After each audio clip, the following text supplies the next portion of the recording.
C'est l'histoire d'un monde où l'esclavage a dessiné ses territoires et ses propres frontières. Un monde où la violence, la domination et le profit ont imposé leur route. L'esclavage n'a pas commencé dans les champs de coton. C'est une tragédie beaucoup plus ancienne qui se joue depuis l'aube de l'humanité. À partir du 7e siècle et pendant plus de 1000 ans, l'Afrique fut l'épicentre d'un trafic global.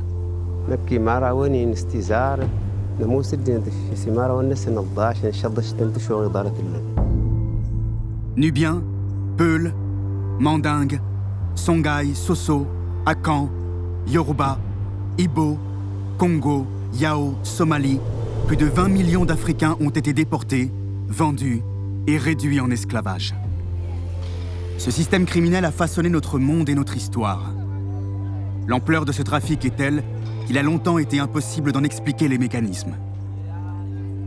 Aujourd'hui, pour la première fois, nous allons remonter les routes de l'esclavage.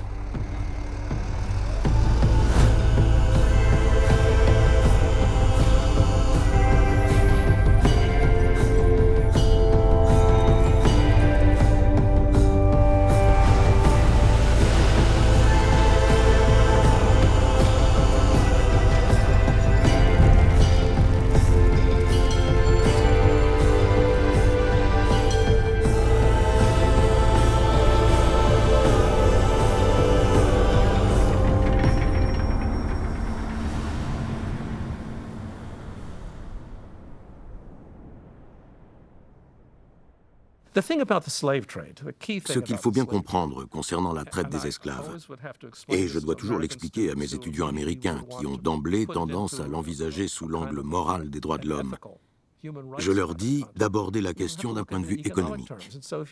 Dans ce cas, ce qu'il faut se demander, c'est d'où vient la demande de main-d'œuvre et quelle est la nature de cette demande.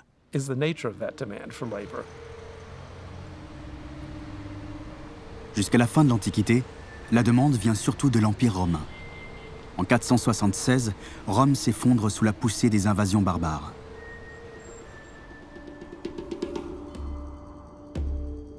Sur des territoires morcelés, plusieurs peuples se disputent l'héritage de l'Empire.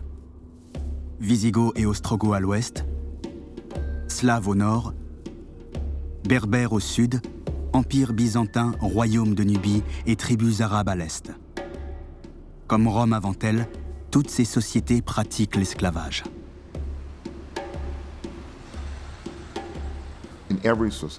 Dans toutes les sociétés, on trouve des esclaves. Peu importe d'où ils viennent. Ils viennent de partout, des steppes de l'Asie centrale à la Russie, en passant par toute l'Europe de l'Est, tous les pays slaves. C'est d'ailleurs de là que vient le mot esclave dans la plupart des langues européennes. Il vient du mot slave. Et les Slaves, selon certaines mentalités, étaient ceux qu'on pouvait asservir.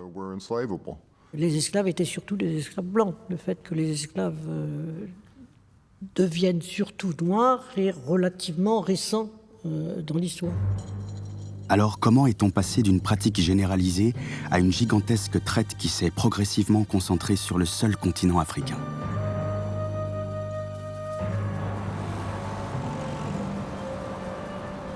L'un des points d'entrée de ce récit se situe au Caire, sur le delta du Nil.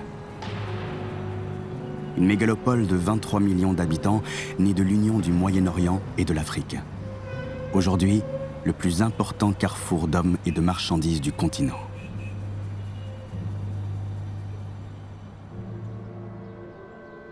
À l'écart du centre-ville, les ruines de Foustat, première cité arabe d'Égypte, sont laissées à l'abandon. Ces vestiges ne sont plus qu'une décharge à ciel ouvert. Pourtant, c'est ici que l'Afrique, le Moyen-Orient et la Méditerranée ont lié leur destin il y a près de 1400 ans. En 641, un événement majeur va changer la donne. Lancés dans un vaste mouvement de conquête, les armées arabes établissent un point de jonction entre l'Afrique et le Moyen-Orient. Cette irruption des Arabes sur le sol d'Égypte va bouleverser toute l'économie politique du continent, intensifier la demande en esclaves.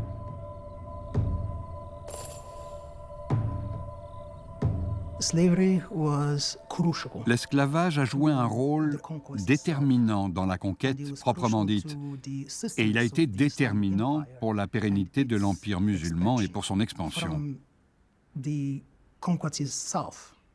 Du fait de la conquête, les captifs sont devenus des esclaves qui sont allés grossir les rangs de l'armée qui s'empara du monde de l'époque.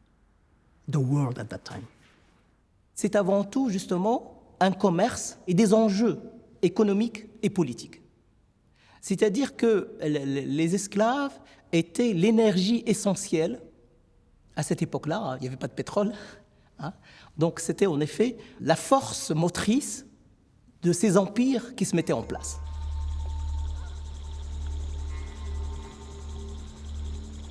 Les troupes arabes poussent leur offensive jusqu'au sud de l'Égypte. Le long du Nil s'étendent les terres chrétiennes de Nubie.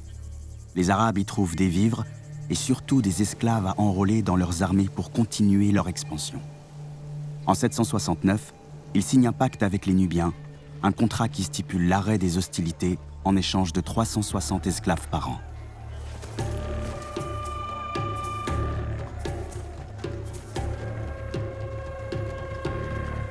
Peuple de Nubie, vous serez en sûreté sous la protection de Dieu. Nous nous engageons à ne point vous attaquer, à ne susciter contre vous aucune guerre et à ne point faire de razzia dans votre pays, tant que vous serez fidèles à observer les conditions stipulées entre vous et nous. Vous livrerez chaque année 360 esclaves, des deux sexes, qui seront choisis parmi les meilleurs de votre pays. Vous les remettrez au gouverneur d'Assouan.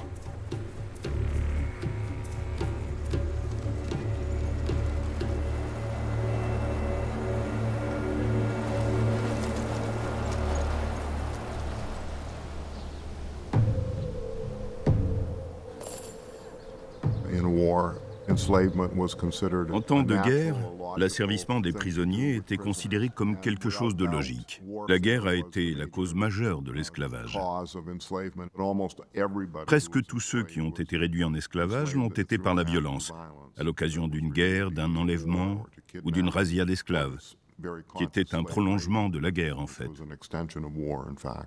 Donc au départ, on ne pouvait pas parler de traite. C'était des butins de guerre.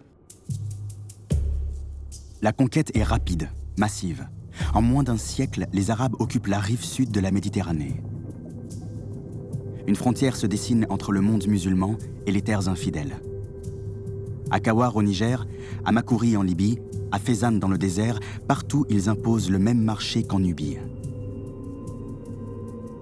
Avec ces contrats, les Arabes organisent les premières déportations entre l'Afrique et le Moyen-Orient. Par convois entiers, les captifs convergent vers le nouveau centre du monde, Bagdad.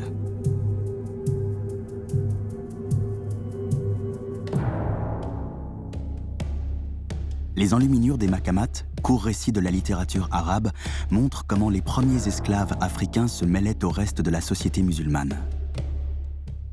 Au IXe siècle, l'Empire est à son zénith. Bagdad est la capitale de toutes les richesses, de tous les savoirs, de tous les plaisirs. Une ville réunissant des esclaves venus du Caucase, des Balkans et de l'Afrique. On y découvre l'autre, l'étranger, le païen si différent de la culture des Arabes. À la cour du calife, le poète Noussaïb ibn Rabah, fils d'une captive noire, témoigne du mépris dont sont l'objet ses esclaves.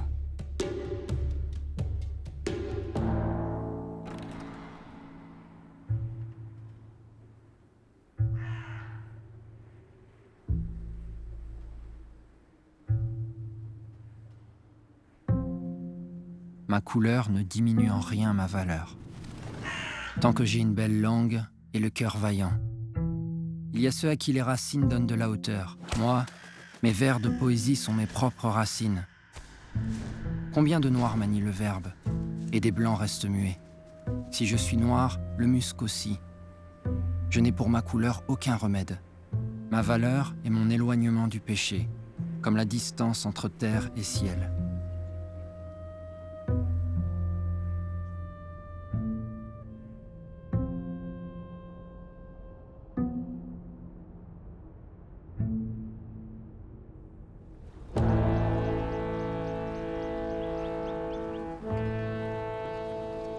Après 2 siècles de conquête militaire, la demande en esclaves change de nature.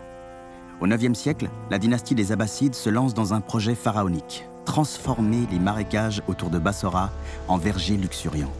Plus besoin de soldats, Bagdad veut des bras pour cultiver les terres d'Irak. Et pour cela, l'Empire fait venir des milliers d'esclaves. Il y avait sur certains chantiers entre 500 et 5000 ouvriers. Et il fallait aussi un roulement important parce que dans ces conditions-là, les esclaves donc, pouvaient avoir d'espérance de vie au-delà donc, de 10-15 ans de travail. C'était un travail colossal de retirer le sel qui recouvrait la terre, de même que d'irriguer cette terre. Pour cela, ils avaient besoin d'énormément de main-d'œuvre et ils ont commencé à importer des esclaves de partout. Où les arabo-musulmans vont-ils chercher des esclaves? Par principe, ils vont chercher des esclaves non musulmans, donc d'une autre culture, donc au-delà de l'Empire. L'esclave n'était pas différencié par sa couleur, ça ne comptait pas, l'esclave était différencié par sa culture, il n'avait pas la culture du dominant. Au IXe siècle, les Arabes étendent leur réseau de traite toujours plus loin dans tous les territoires connectés à la Méditerranée, Caucase, Turquie, Balkans, Russie. De la Corne de l'Afrique, ils font remonter par le Nil des cargaisons entières de captifs éthiopiens et nubiens. Encore plus loin, des hauts plateaux de Somalie et de Tanzanie, des vagues d'esclaves surnommés les Zenj déferlent en Mésopotamie par l'océan Indien. Zenj est apparemment un mot persan, zang. Ça signifiait noir. Et lorsque les esclaves ont commencé à être amenés en masse dans ce qui correspond aujourd'hui à l'Irak, il y en avait tellement, proportionnellement, qui venaient de cette partie de la côte, que le mot Zenj a commencé à être utilisé pour désigner les esclaves en général. Peu à peu, le nombre d'esclaves devient si important que des émeutes éclatent le long des rives de l'Euphrate et du Tigre. En 869, les Zenj prennent les armes et montent une armée de plusieurs dizaines de milliers d'hommes. À la tête de ces bataillons d'esclaves, un ancien haut dignitaire du régime abbasside, Ali Muhammad.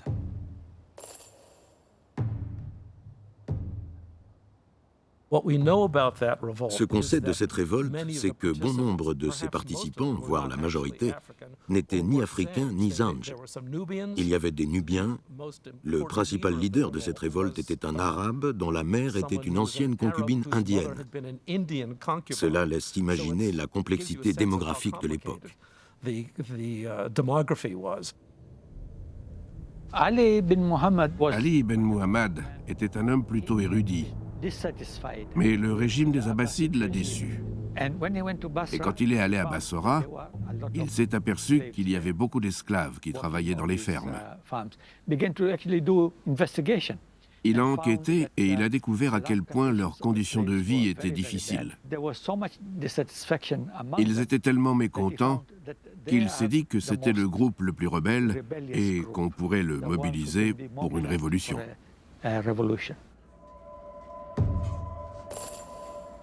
Ali Muhammad se leva et promit aux esclaves qu'il les mènerait et leur donnerait des terres. Il leur fit le serment de ne jamais les trahir. Ali convoqua ensuite leurs maîtres et leur dit « Je voulais vous couper la tête à tous pour vous punir de la manière dont vous avez traité ces esclaves, avec arrogance et coercition. » Quand il a vu ce grand rassemblement, il en a profité pour bloquer toutes les rues, les routes et les allées, afin d'éviter que quiconque ne s'échappe. Avec sa fourberie habituelle, il a donné l'ordre à ses troupes de tuer tout le monde.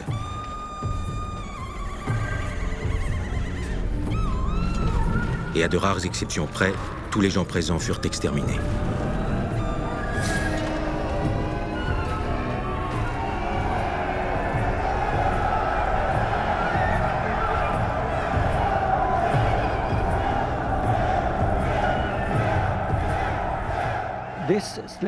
Cette révolte d'esclaves a failli réussir. Ils ont régné sur une grande partie du royaume pendant 14 ans. Et ils ont presque renversé la dynastie. Le régime craignait qu'une telle concentration de main-d'œuvre esclave puisse s'avérer politiquement dangereuse pour l'État et même pour la société. Parce que ce n'était pas seulement l'État qu'on renversait, mais la société tout entière. Ça a été comme un coup d'arrêt, parce que cette révolte, qui a duré plus d'une dizaine d'années, a provoqué un tel bouleversement qu'elle a apparemment contribué à l'effondrement du commerce dans l'océan Indien occidental. Les armées du régime déploient toutes leurs forces pour réprimer la rébellion. Entre 500 000 et 1 million d'esclaves sont massacrés dans les plaines de Mésopotamie. La révolte des Zenj s'achève dans un bain de sang. Malgré son échec, ce soulèvement précipite le déclin de Bagdad au profit d'une autre cité, le Caire, nouvelle capitale de l'Empire. Au Xe siècle, le Caire abrite le plus important marché de la Méditerranée, loin devant Venise, Gênes et Constantinople.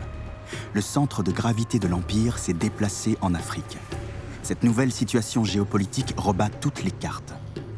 À partir de là, les routes de l'esclavage se redéploient vers l'Afrique intérieure. Les usages changent, même la position de l'esclave dans la société s'en trouve transformée. Le Caire était une très grande ville, l'une des plus grandes villes de l'époque. Il y avait donc une population très importante et une forte demande de main-d'œuvre domestique. Mais comme le nombre d'esclaves par foyer était faible, ils ne pouvaient pas s'unir, interagir et fomenter une grande révolte. Ils ne pouvaient donc pas se rebeller autant. Les esclaves en Égypte reflétaient la richesse du Caire.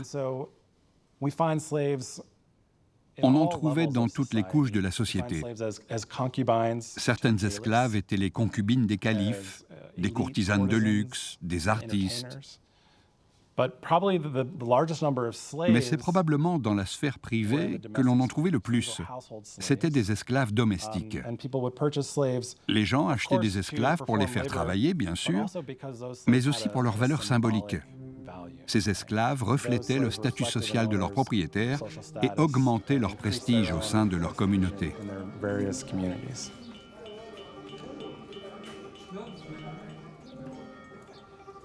Longtemps, les historiens ne disposaient d'aucune information sur les esclaves qui débarquaient au Caire. Mais la découverte de documents exceptionnels, cachés pendant 1000 ans dans la plus vieille synagogue de la ville, va leur permettre d'en savoir davantage sur l'identité des captifs et leur pays d'origine.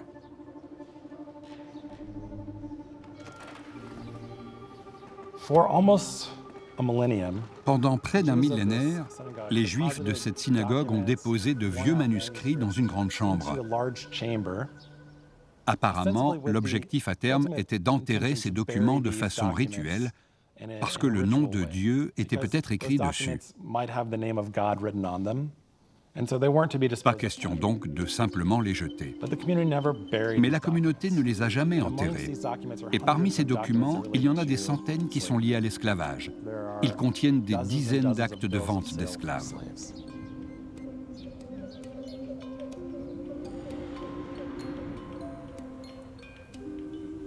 « 1190. Acte de vente de Wafa, 1094, acte de vente d'Ict, esclave nubienne vendue avec sa fille. Acte de vente de Musc, vendu pour 18 dinars. Titre d'achat de Kwan, 1190, acte de vente de Wafa, esclave africaine de 2 ans. Acte de vente 1107, vendu pour 18 dinars. Esclave nubien. 1190, donné en héritage à la veuve Sitalmouna. Esclave africaine 1090, titre d'achat de Kwan, esclave chrétienne de couleur ébène.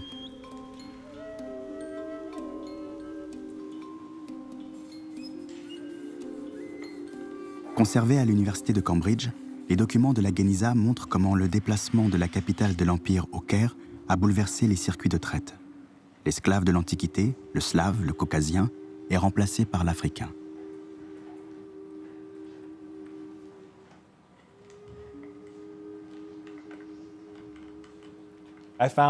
J'ai découvert qu'environ 52% des esclaves, en particulier les esclaves domestiques en Égypte, provenaient d'Afrique noire entre la fin du Xe et du XIIIe siècle. Le piège s'est refermé sur l'Afrique. Nubiens, Éthiopiens ou Soudanais forment maintenant la majorité des contingents d'esclaves vendus au Caire. Ici, sur le marché de la rue Elmoz, ce sont principalement des femmes noires que l'on exhibe comme des trophées, destinées à assouvir tous les désirs des maîtres. Leur prix varie selon leur âge et leur beauté. Les femmes esclaves portent toutes sortes de noms que l'on peut traduire par succès, prospérité, prodigalité. Tous ces noms montrent que l'esclavage fonctionne comme une sorte de consommation. Et puis on trouve aussi des esclaves qui s'appellent gazelle, rose sauvage, musc, des noms qui font penser à des articles de luxe. Très souvent, quand on a des esclaves domestiques, une relation personnelle commence à s'établir entre les propriétaires et les esclaves. Elle peut devenir très intime. Par exemple, à la naissance d'une fille, on lui attribue une servante esclave de son âge qui va grandir avec elle, presque comme une amie, même si leur statut est très différent.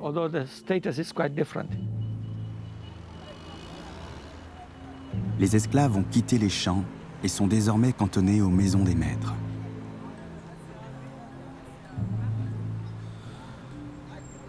Dans un manuel publié au XIe siècle, le médecin irakien Ibn Boutlan donne ses recommandations pour bien choisir ces produits de luxe que sont les esclaves.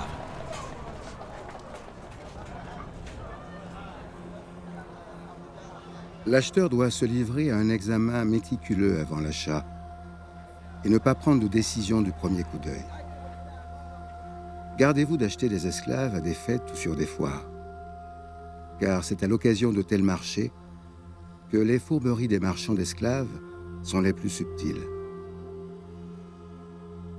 Combien de fois a-t-on vu vendre une fille décharnée pour une fille replète, une brune sale pour une blonde dorée, un homme âgé pour un jeune homme aux formes pleines, une bouche nauséabonde pour une haleine parfumée.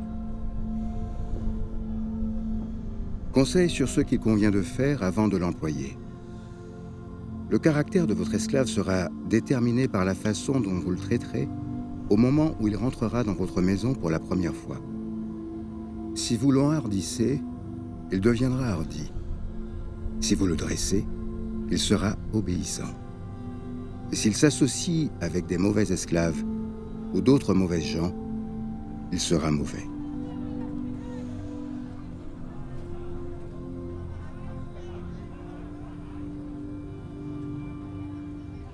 Souvent, on nous dit qu'en islam, l'esclavage a été marqué par beaucoup de paternalisme, par une proximité très étroite entre l'esclave et son maître, et que l'esclave était toujours assuré, donc à la fin de sa vie, d'être affranchi et intégré à la famille du maître. Là, je crois qu'on est dans un faux débat quand on aborde la question à partir de ce billet-là, celui de la douceur de l'esclavage. On ne peut pas comprendre l'esclavage si on ne le lie pas intrinsèquement à la violence. C'est pour ça que l'esclavage doux, l'esclavage domestique, etc., non, c'est pas sérieux, je veux dire. L'esclavage, c'est la négation de l'être et c'est la violence pour faire des esclaves.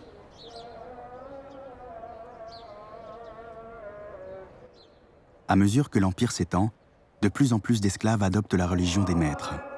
L'islam interdisant l'esclavage entre musulmans, les nouveaux convertis pensent pouvoir ainsi échapper à la violence des rapports de domination. Ces conversions placent les Arabes devant une contradiction. D'un côté, ils doivent affranchir ces nouveaux musulmans. De l'autre, ils ne peuvent renoncer à leurs esclaves.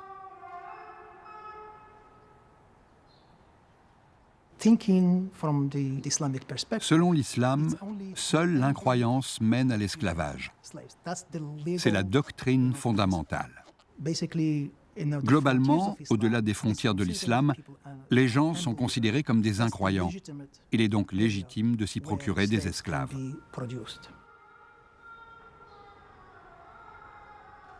Plus le nombre de convertis augmente, plus les Arabes doivent trouver de nouvelles zones d'approvisionnement. La conversion crée la demande. Devenus musulmans, certains peuples comme les Berbères se rangent du côté des Arabes et les aident à aller chercher des captifs au-delà des frontières de l'Empire. Les Berbères eux-mêmes ont été asservis par les Arabes. Même s'ils s'étaient convertis à l'islam, ils étaient traités comme des vassaux. Le rôle des Berbères dans le commerce transsaharien est fondamental. Les premiers témoignages qui en attestent sont d'origine arabe. Ils disent que ce sont les Berbères qui ont créé le réseau saharien avec des Africains subsahariens. Ce que l'on sait, c'est que l'utilisation des dromadaires a permis le développement du commerce. Et cette pratique a été transmise aux Arabes.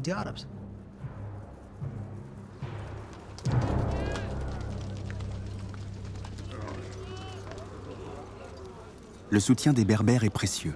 Ils maîtrisent toutes les techniques de survie dans le désert. À commencer par l'utilisation des dromadaires, seule monture capable de se priver d'eau pendant des semaines. Grâce à ce moyen de transport, les Arabes franchissent la barrière du Sahara.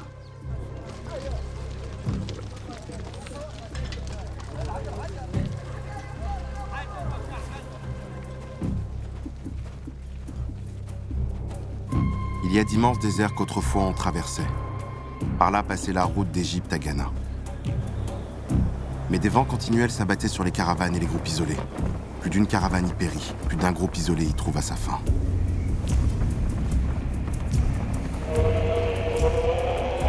Aussi a-t-on changé de route et l'a-t-on abandonné en faveur de celle où s'établirent des gens de l'Irak, des commerçants de Bassora et de Koufa, ainsi que des Bagdadis. Eux et leurs enfants s'adonnaient à un commerce incessant, en caravane ininterrompue.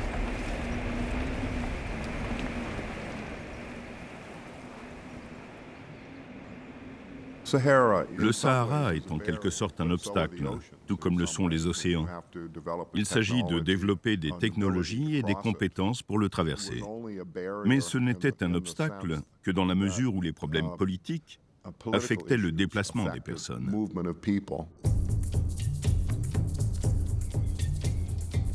Des routes de commerce se forment entre le nord et le sud du Sahara. Pour relier les deux rives du désert, les marchands doivent emprunter la piste des caravanes, longer le territoire berbère, passer par les oasis de Siwa, Ghadamès, Regan, Sijilmassa, avant d'arriver à Tombouctou, terminus du désert et porte d'entrée de l'Empire du Mali.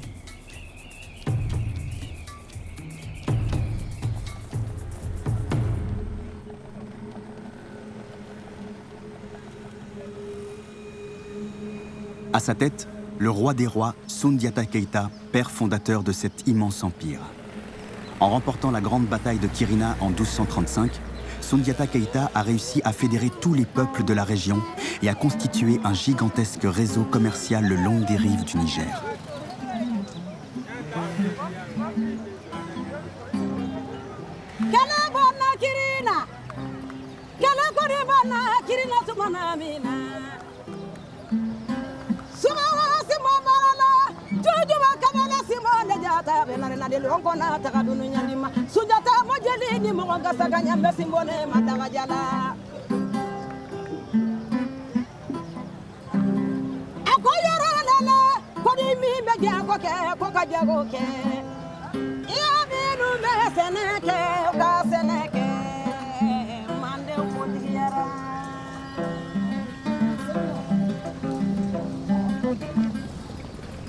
Arabes et Berbères installent un comptoir commercial à Tombouctou. Ils y entretiennent des relations marchandes avec cet empire centralisé. Troquer du sel, des tissus, des bijoux, des dattes venues de Méditerranée contre de l'ivoire, du cuivre, des esclaves et surtout de l'or. Soundiata a réorganisé ce commerce, a tenté de réorganiser ce commerce interrégional, justement en sauvegardant les intérêts de son empire.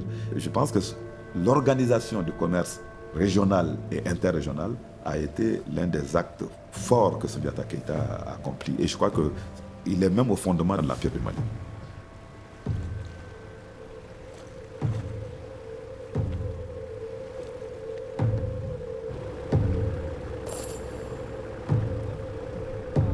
L'importance de Tombouctou tient à son emplacement géographique.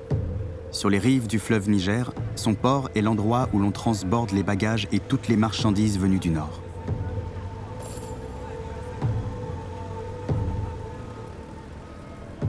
Ce carrefour naturel occupe une position stratégique dans le commerce transsaharien.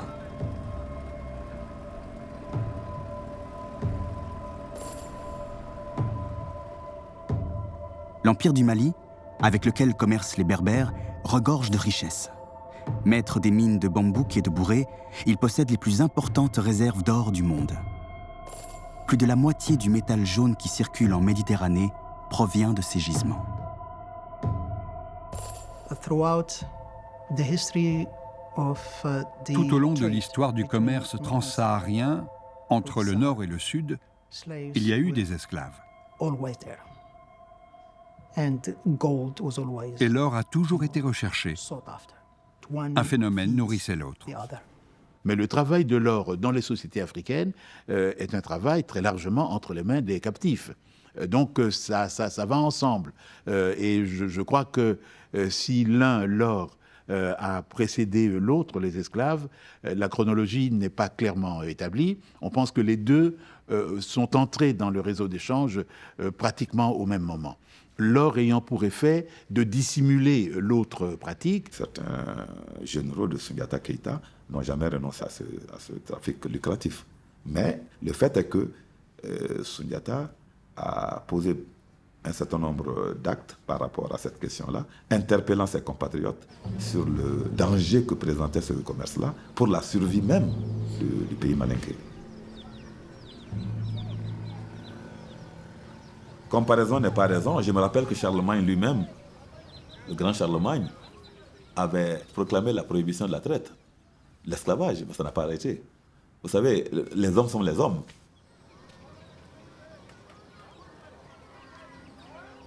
La tradition orale fait de Soundiata Keïta le fondateur de l'identité malienne et le symbole de la prospérité du pays. Pendant un siècle, l'Empire du Mali a régné sur toute l'Afrique de l'Ouest, laissant derrière lui la plus grande bibliothèque du désert.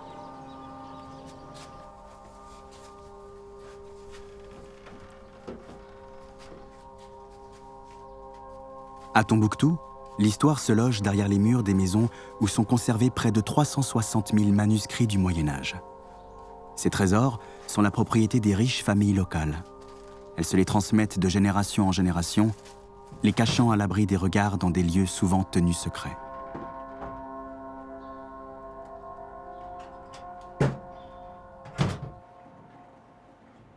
Menacés de destruction, des dizaines de milliers de manuscrits sont actuellement en cours de restauration. Ce Coran, datant du XIe siècle, montre comment l'islam s'est répandu en Afrique de l'Ouest.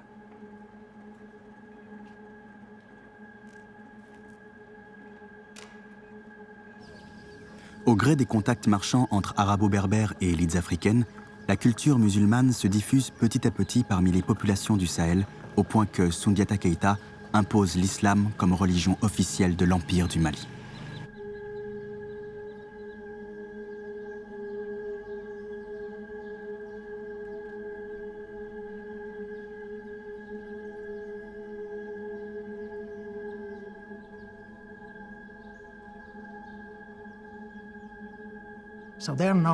Ils appartiennent donc désormais à l'Oumma, la communauté islamique.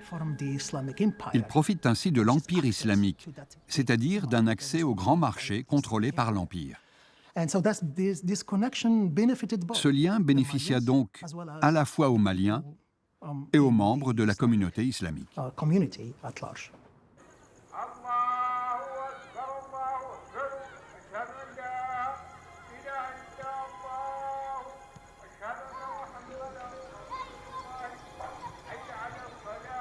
La conversion des populations sahéliennes pousse les marchands et les guerriers à razzier des esclaves encore plus loin. La traite s'étend au sud de l'Empire du Mali, où vivent des populations animistes que le géographe arabe Al-Dimashqi relègue dans les franges de l'humanité.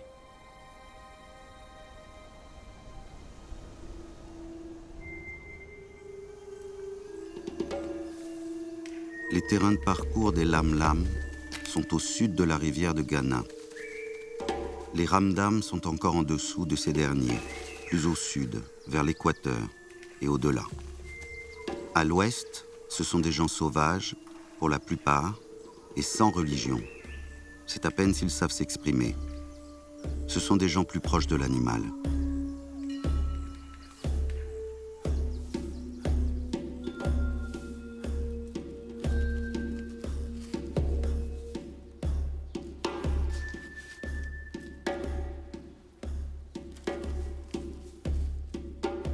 Tous les auteurs arabes à peu près, depuis Al-Bakri, Al-Idrissi et les autres, parlent de lam-lam, alors c'est souvent dam-dam, nyam-nyam même quelquefois. Ils les décrivent d'abord comme des, j'hésite à dire des hommes, parce que tels qu'ils les décrivent, ils sont à la limite de l'humanité. C'est des anthropophages, ils sont absolument en dehors du monde civilisé. Alors les lam-lam seraient à la limite les derniers des Noirs. Et à la limite, est-ce qu'ils sont même des hommes? Est-ce que ça va très loin, hein, la description des lam-lam. C'est vraiment des gens qui ne fonctionnent pas comme... voilà.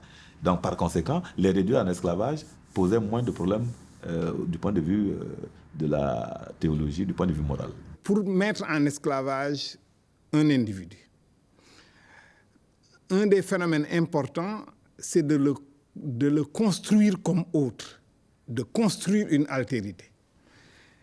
Et sous ce rapport, les sociétés humaines disposent d'un registre assez large. On peut utiliser la différence de couleur de peau, la différence de religion.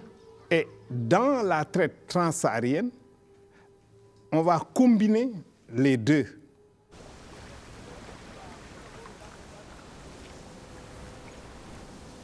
L'histoire de Tombouctou se confond avec celle de l'esclavage. La légende veut que la ville tienne son nom d'une vieille esclave chargée autrefois de surveiller le puits où s'abreuvaient les troupeaux. Tombouctou viendrait du mot tim, puits en langue touareg, et du prénom de cette femme, Bouktou.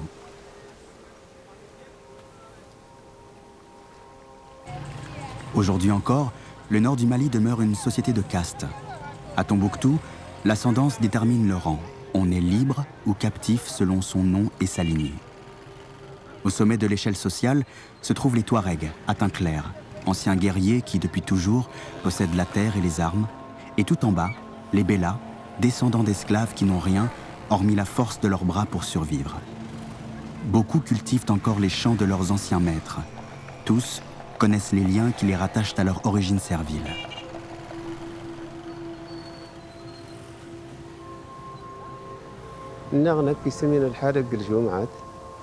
يمددها نتاوسي تمددها نهيلا نبكي مارا ويني نستزارت نموس الدين سمارا ونس نضاش نشبش تنتشو غدارة اللب كلات اللباني هنيني أباني ميشوغن مش ماشلي وهسن يضين بس كي هنين هي ورتي الله هرت هنين أبانا سنة كنا سنة ماضي ناقنتي مش مطلع صورتي جنغلي ميشوغن هنين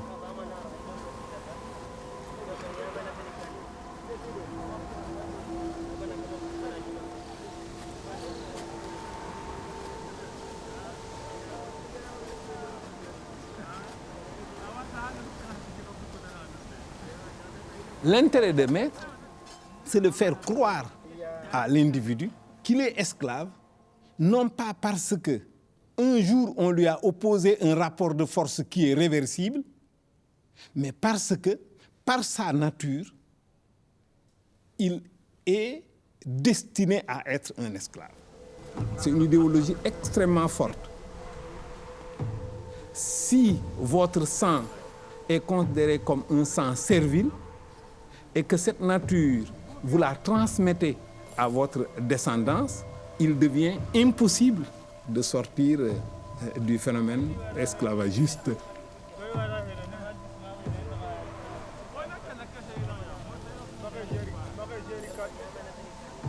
À mesure que la traite se développe, certains peuples se voient assigner à jamais le statut d'esclave. Ils intériorisent leurs conditions et finissent par percevoir leur sort comme une fatalité.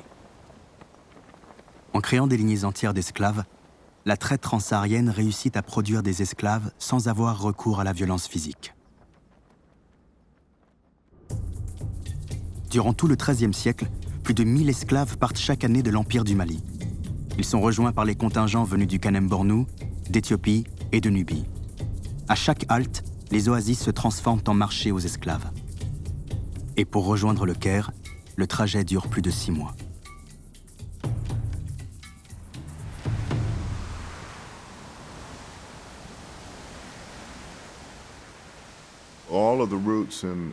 Toutes les routes à l'époque convergent vers le monde islamique.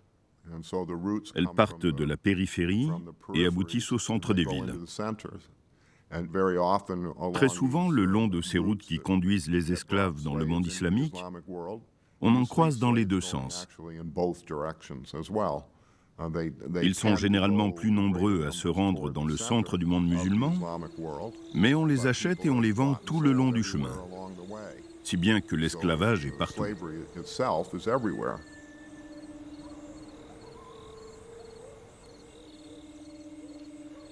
On n'a pas de chiffres précis parce qu'il n'y a pas eu de statistiques ni de travaux systématiques sur cette question-là, mais il semblerait qu'il y a beaucoup plus de morts et de pertes d'hommes pour la traversée du désert que pour la traversée de la mer. Certaines hypothèses, donc, en effet, avancent le chiffre de 30% donc, du contingent d'esclaves donc, transportés qui parfois n'arrivent pas donc, au bout du chemin.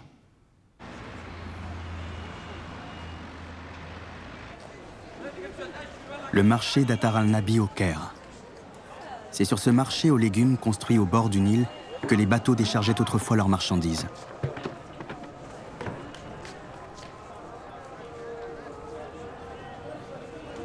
Aujourd'hui, personne ne se souvient qu'à cet endroit, des milliers de captifs débarquaient en Égypte après plus de 4500 km de marche dans le désert.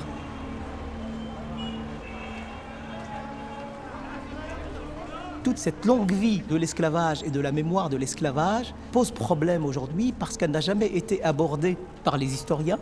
Donc on est face à une méprise et à une ignorance de l'histoire de nos propres pays et on a l'impression que cette présence noire dérange. Par exemple, en Afrique du Nord, on l'appelle l'Afrique du Nord, mais on l'appelle pas l'Afrique. On est persuadé qu'il s'agit d'une Afrique blanche, totalement blanche, et que les Noirs tunisiens, algériens et marocains ne sont que des étrangers, même installés depuis plusieurs siècles dans ce pays. Et on a, en Tunisie par exemple, des proverbes terribles du genre que Dieu ne noircisse pas nos matrices.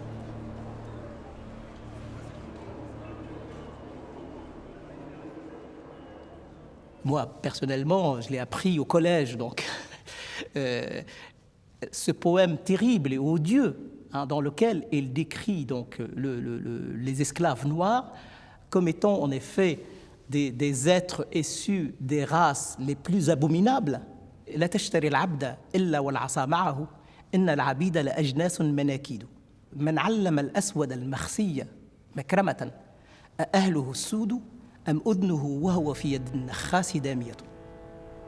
Donc voilà, ça m'a marqué toute ma vie. 1324. Le nouvel empereur du Mali, Mansa Moussa, petit-neveu de Soundiata Keïta, entreprend un pèlerinage à la Mecque en passant par l'Égypte. Il remonte les routes caravanières jusqu'au Caire. Ce voyage marque l'aboutissement d'un long processus, la constitution d'une gigantesque zone d'échange commercial entre Tombouctou et le Caire. Pour la première fois, les puissants du Sud vont rencontrer ceux du Nord. L'historien égyptien Ahmad al-Makrizi raconte l'arrivée tonitruante de Mansa Moussa au Caire.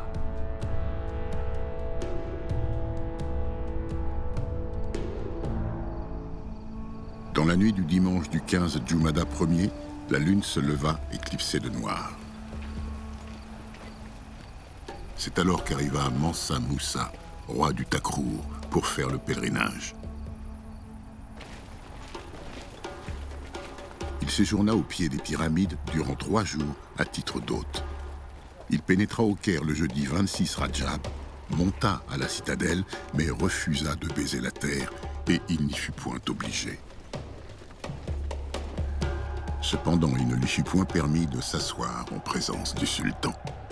Le sultan ordonna de l'équiper pour le pèlerinage. Mansa Moussa fut hébergé et dépensa beaucoup d'or dans les achats qui lui plaisaient. Esclaves, femmes, étoffes, au point que le dinar baissa de 6 dirhams. Personne, à vrai dire, avant lui ni après, n'a entrepris un voyage de cette envergure avec autant de faste et une telle quantité d'or.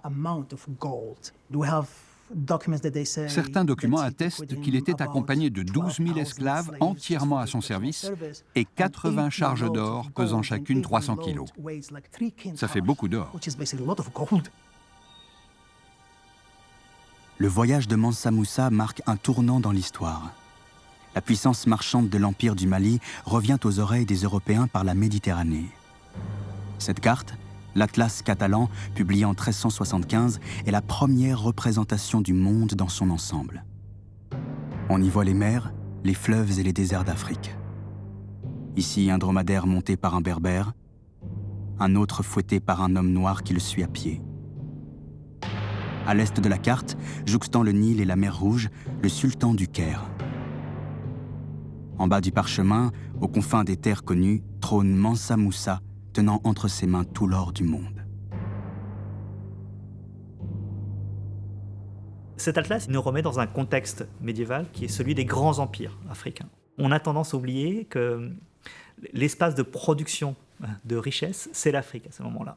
Et donc cette carte, l'Atlas catalan, elle cartographie alors cette puissance marchande dont la richesse était parvenue aux oreilles des Européens.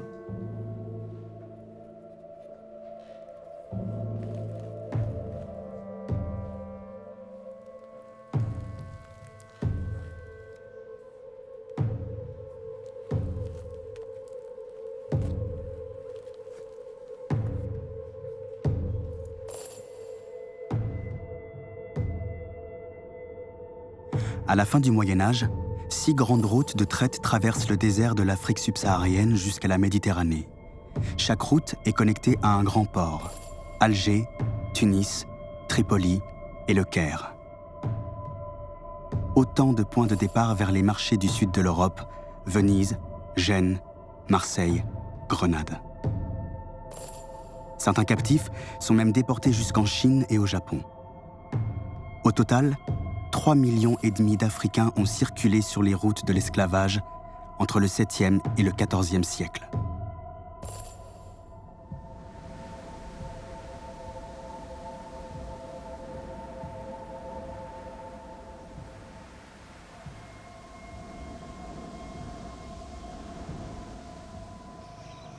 L'impact de la traite transsaharienne a laissé des marques profondes. 2 millions de Bellas, descendants d'esclaves, vivent actuellement entre le Mali, la Mauritanie, le Niger et la Libye. La guerre qui sévit dans le Sahel a permis aux Touaregs atteints clairs de réaffirmer leur autorité sur les Bellas. Beaucoup ont dû fuir vers Bamako. Parmi eux, Intamat et sa femme Aïchatou ont cherché à s'extraire de leurs conditions d'esclaves. Ils se cachent aujourd'hui dans les faubourgs de la capitale.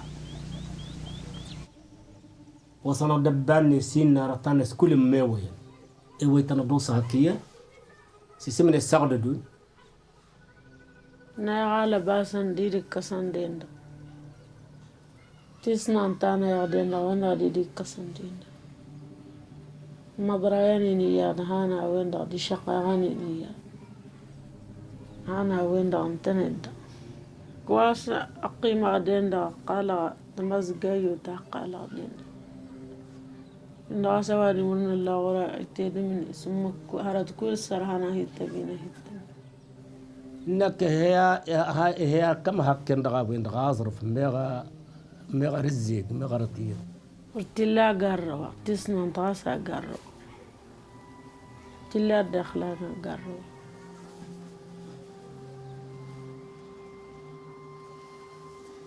Leur liberté reste fragile. Sans la protection de leurs anciens maîtres, ils vivent souvent dans le dénuement le plus complet. Même dans l'anonymat des grandes villes du Sud, un simple nom de famille peut suffire à trahir l'ascendance d'une personne. Cette difficulté à s'affranchir de sa caste perpétue un ordre social millénaire. Même si tu es devenu un député, même si tu es député, tu es captif. Même si tu es ministre d'Intérieur, tu es captif. On va t'appeler captif. Et tu n'as pas ta dignité chez eux. Tu n'as pas une dignité. Tu n'en as pas.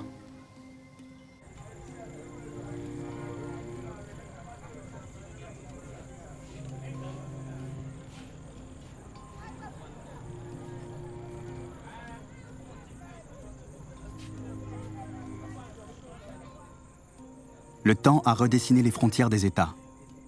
Mais les grandes routes transsahariennes sont toujours sillonnées par des milliers de Maliens, d'Érythréens, de Soudanais ou de Libyens. Pour fuir la pauvreté et les conflits armés, près de 200 000 subsahariens affluent chaque année vers la Méditerranée. Arrêtés au Caire, ces hommes deviennent des proies faciles pour les trafiquants. La guerre au Sahel a réveillé l'héritage des traites négrières et avec lui réapparaissent des pratiques que l'on espérait révolues.